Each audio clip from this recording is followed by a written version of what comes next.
This is part 3 in our series, When Should I Buy and Sell My Stocks? So stay tuned for the full episode. We have some good information to share. Thank you for watching. This is Richard with Wisdom Investor. So one of our viewers asked this question, when should I sell my stocks? So we have been reviewing this particular question. Today we're going to look at when should you buy and sell your stocks, and we're going to look at this more on a shorter term basis, anywhere from a couple of weeks to several months. In our previous episodes, we talked about the buy and hold approach, some of the positives and the negatives with the buy and hold approach. And we also talked about using the 250-day moving average as a good indicator as to when to be in the market and when to be out of the market. Okay, so we're going to talk about the short-term aspect of using the S&P 500 and stocks. There's three main indicators that we're going to look at this. The first one is the moving average. This is what I call the 3 crossover the 20. The 3-period moving average, exponential moving average, crossing over the 20-period exponential moving average. So the 3-period average is this blue line. The 20-period exponential moving average is the red line. So when the 3-period moves over the 20-period,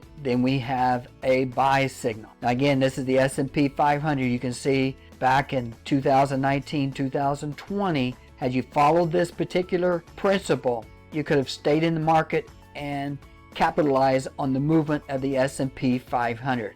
Again, in April of 2020, had you followed this same strategy, you could have had some pretty good profits in the S&P 500. Let's look at it from a closer angle. This is the S&P 500, and you can see the 3-period moving over the 20, and you would be in the market. Now there was one little dip here. You could have either sold or stayed in there. You may have set a stop here below this support area here at 294. Or you could have sold your shares here and then bought right back in. But you can see here, this keeps you into the market. Now we do have two other indicators we're going to look at here in just a moment. We're looking at the NASDAQ 100 QQQ. Again, you can see in April we have a buy on the 3-period pushing up and over the 20-period. And you can see in this case, the 3-period stayed above the 20-period all the way up until September before it dropped. And then of course, that would be your sell signal. Now looking at it on the big picture again, if a person wants to be a long-term investor, but also take advantage of some of the short-term moves of the market, we have our 250-day moving average here, this thin black line. On their long-term money, they can stay in the market above this 250-day moving average. And then on a short-term basis, if they want to take some advantage of some of the short-term swings, they can use the 3 crossover strategy. Let's look at Apple Computer. You can use the same strategy here, buying in April, and this 3-period stayed over the 20-period all the way into September before we had a drop. Let's take a look at Tesla here. The 3-period moving average moved above the 20-period, and you can see using this strategy that would keep you into the market for quite a few months.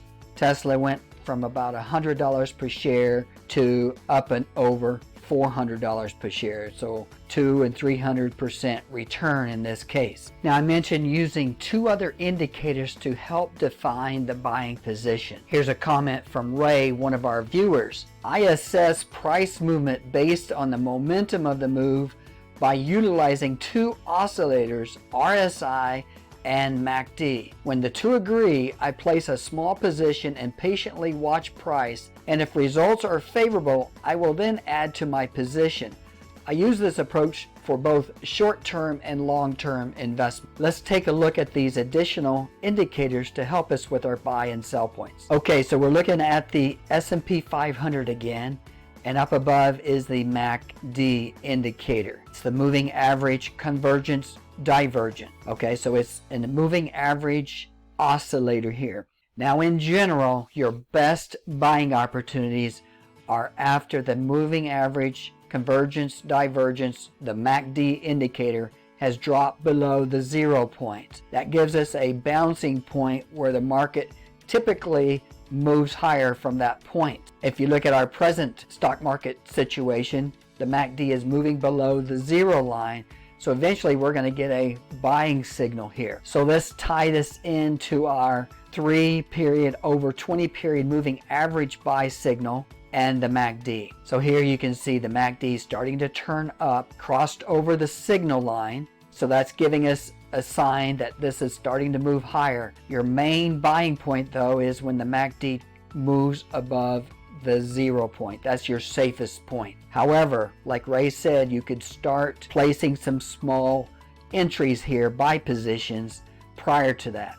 So as the 3 period moves over the 20, you could start a buying position here, and if it continues and the MACD moves above the 0 line, then you could buy again. Now in this particular situation, we had what was called a V bottom. Keep in mind, you could buy in here at this 320 crossover and then the market sell off again. Of course, you would set a stop and sell out of the market to protect your investment. Now let's tie this into the RSI. Here we have the RSI indicator down at the bottom. When this moves over the 50 line, that is typically the buying point. Here we had the RSI moving over the 50 line just about the same time we had the 320 crossover. So you can use these 3 indicators, the RSI, the 320 crossover, and also the MACD to help give you some confidence in when you should buy. Now one other indicator I do like to use is the Stochastic Indicator. You can see when the RSI went over 50, the stochastic was also moving up and over the 50. The MACD indicator here is going to give us a overview of our trend. And so when this dips and starts coming back up, that's going to give us the big picture here that we need to be prepared for a buy signal when this starts to move higher. You can see the stochastic indicator oscillates up and down a lot more frequently than the MACD. So the stochastic is very much like the minute hand on a time clock. It's going to revolve more times, and the MACD is very much like the hourly. It takes longer to make moves on the hourly hand on a time clock. You can also use some of these indicators for a sell point. I like to use the 3 period drop below the 20 as a sell signal. And then on a longer term basis, for your longer term investments, you could use the MACD crossing below the 0 line. Let's take a look at Apple Computer. You can also use this same strategy. Here's the 3 period moving above the 20. Also, we have the MACD moving higher. And then down below, you can see the RSI moving above the 50, and that's complementing our buy signal on the 3 period over the 20. So in this case, you could have bought the Apple around 65 and sold it right around the 130 area for a 100% gain.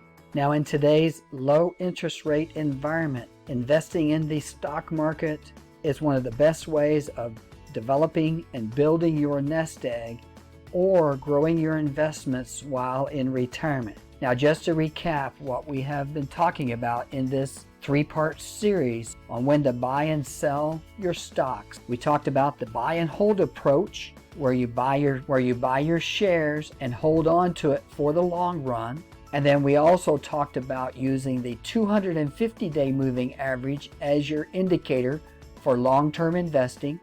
You want to be in the market as the price is above the 250-day moving average. In this case, we're looking at the S&P 500. You can see that 6 years you would be in the market, and then as the market drops, you would be out of the market to protect your profits. And then for more short-term investing, we talked about using the 3 period exponential moving average crossing above the 20 period exponential moving average and being in the market until we had a breakdown of the 3 period moving below the 20 period. And then in addition, using the MACD as one of our buying signals to help us determine when to buy.